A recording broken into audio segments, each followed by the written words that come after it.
Hello, hello. This is my explanation of how to start a crochet project that uses a chain as the beginning row.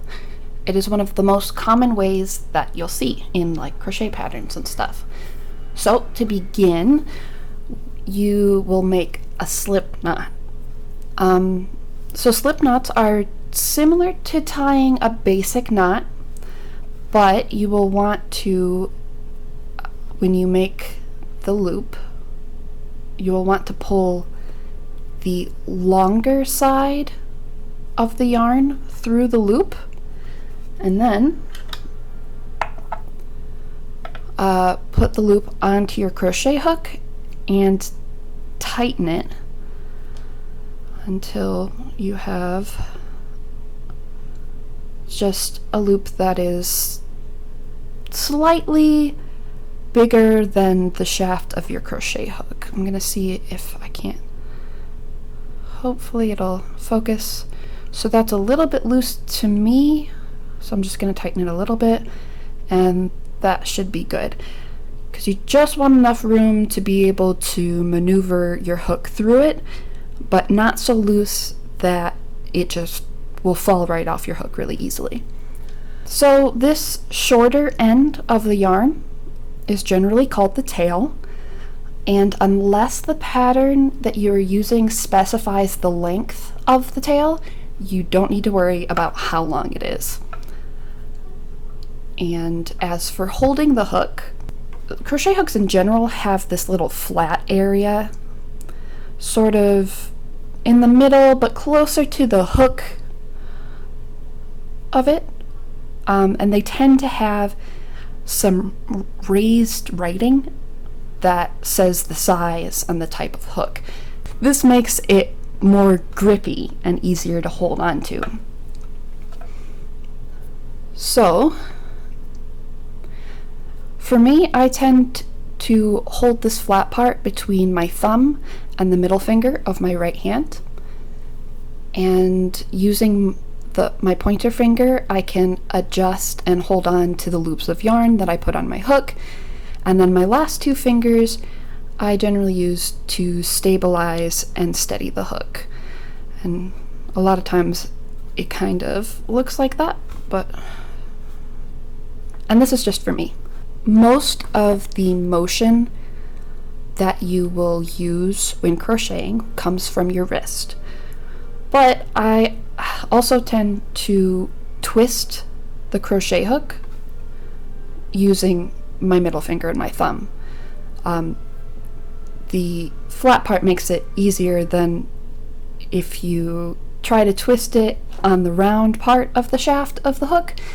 It'll just keep going, but when you use the flat part, it's just back, forth, back, forth, back, forth. So that is holding the crochet hook. And then, so when I twist it like this, it's usually when I'm grabbing the yarn, and the crochet term for grabbing the yarn is to yarn over. And I'll get into more of that in a little bit later. So as for holding the yarn with my other hand, I've seen several ways that people hold the yarn in their hand, and so I'm just going to show you what I've personally found easiest, and that is to curl my pointer finger around the yarn, and that helps me keep the tension. And I tend to use my thumb and the rest of my fingers to hold on to my project or the base of the chain. And this helps me get a nice amount of tension, because you want just the slightest bit of pull so that it's not super loose. I don't like to have it loose personally. But as you crochet, you'll find the way of having your hands that feels the most natural to you, and that's what you're going to want to go with. If it doesn't feel natural, it's going to be harder to start crocheting like faster and more naturally if you're trying to do it one certain way only. So just mess around with it and see what feels right in your hands. And then as much as I'm telling you like the basic way that I hold things, but when I am crocheting, I'm constantly adjusting my hands to hold my project and the yarn to have that right bit of tightness, that pressure, and sometimes I need to maneuver the project so I can get the hook into the right stitch, because sometimes my stitches tend to be too tight, and it can be a little bit difficult to get my hook into them when I want to crochet in the correct stitch. So let's go on to creating the base chain of your project. Creating a chain is just the repetition of two actions, yarning over and pulling through. So I'm going to show you the way that I do things, but like I said, as you continue to crochet, you'll find the way that you like to do it best. So I prefer to have the yarn between the hook and the finger holding the yarn pretty tight and like straight, and it kind of creates this triangle, if you can see. And so when I yarn over, I put the hook through the triangle, and this is kind of where the twisting comes in. I've noticed that I tend to have the hook part pointing away from me, and I go into the triangle, come up and around, and twist the hook so that it's facing back towards me. And as you pull back towards the loop that's around your hook, you can see that it grabs the yarn pretty nicely, and that is a yarn over. This is what you do to yarn over, to bring the yarn around your hook, and then when you pull through, it's just pulling the yarn that you brought into it through the loop that's already on your hook. And now the loop that was on your hook is below your hook, and the yarn that you brought onto your hook for yarn over is now the loop on your hook. You have now chained one. So here's a few more details. When I pull through, I've noticed that so when I pull through, I always have the hook pointing down. This holds onto the yarn well, but it also makes it less likely for your hook to catch on the loop that you're pulling through. So you can see here, if I have the hook pointing up, it tends to get caught on this loop here, even without a yarn over. And to get it through, you'd have to have a pretty big loop, right? And I don't like to have that big of a loop, so it gets stuck. But when you have it pointing down, you can pull right through and it's no problem. The other thing that I find to be sort of important to mention has to do with the way that I tension the yarn. And so you see I make this triangle, but when I'm pulling through the loop on my hook, I tend to follow the motion of my hook with the finger holding the yarn. This allows me to make this next loop with very little resistance, but without loosening the yarn here to the point where when I pull through, it just pulls through a really big loop. Because in general, you want the loops that you pull through to be an even size. So the way that I'm able to keep an even size is by following it through with this, and see it's closer together now. And then when I pull my finger back to my starting position, I let some of the yarn from the yarn ball or whatever get pulled out to make this triangle area again. So just allow gently a little bit of yarn. So let's go through and show you slowly again, yarn over, pull through. So under, around, and yarn over, then pull through. I'm gonna get a little bit closer, and unfortunately this yarn has come apart, if you can see that. There's about 4 strands of string that make up this yarn, and they do not stay together, and that can make it a little bit difficult because your hook will get caught on that, and that can be a little bit annoying. Anyway, so starting position, yarn over, pull through, yarn over, pull through, yarn over, pull through, yarn over, pull through, etc. And that's what you do.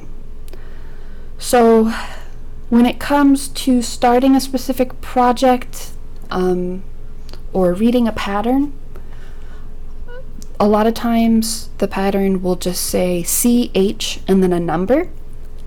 So it might say, for example, CH10, and that would mean that to begin this project you chain 10. So let's try that. And you don't have to take your stitches out that you already did, but I'm taking out mine so that it'll be a little bit more clear on video.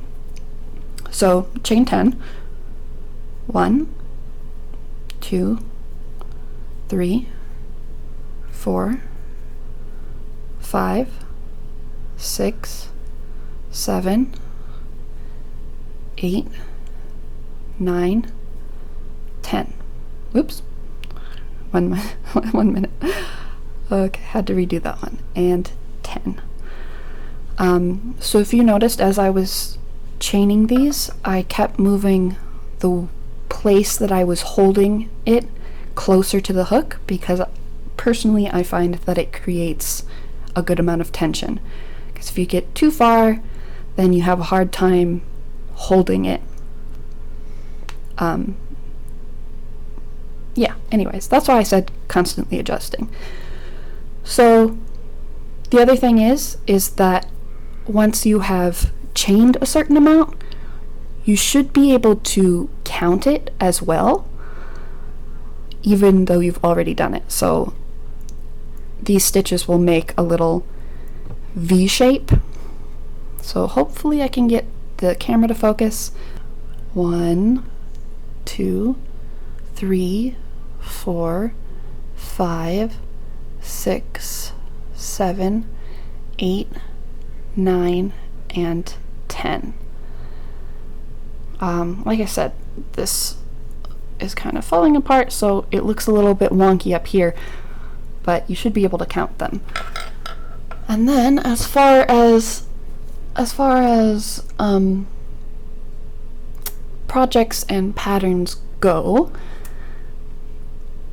it isn't the end of the world if you lose count of your stitches, but many patterns will want you to know the number of your stitches and where you're at so that you can put stitches in the right place. I will explain a little bit more about that later, not in this video. So for now, one more tip. One of the things that I like about crochet is how easy it is to take out your stitches and redo it if you mess up. But that also means it can be easy to accidentally take out your stitches when you really don't want to. So here's a couple ways to avoid that. If you're only setting down your project for a couple minutes and you're gonna be right back, you're just getting some water, or you want to go back and look at the pattern, whatever, I would just recommend pulling your last loop out really big so that if the hook falls out, which it probably will if you pull it out this big, mostly if your yarn gets pulled, you'll be more likely to make this stitch smaller than you will to take out all of the stitches at once.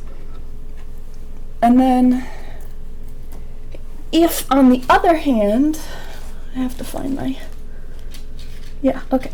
If on the other hand, you're setting your project down for the night, I would say, well, most people recommend to put a clip in your last loop. So they have specific clips for crochet, but you can just use a safety pin or a paper clip, or even a bobby pin works. But it should, now this one is a little bit small, if you can see that, so there is the possibility of this one, if you really pull, to pull through this next stitch, but it's fairly unlikely. But that will generally keep your project from being undone, I guess. But yeah, just put a bobby pin in it, or safety pin, hair clip. I don't know about hair clips actually, but paper clip. Yeah. So that was my explanation, anyway, of beginning a crochet project using a chain. The next video will be about starting the next row in a project, and I will introduce probably 2 stitches that are important to know when you first start crocheting. So, yeah, see ya!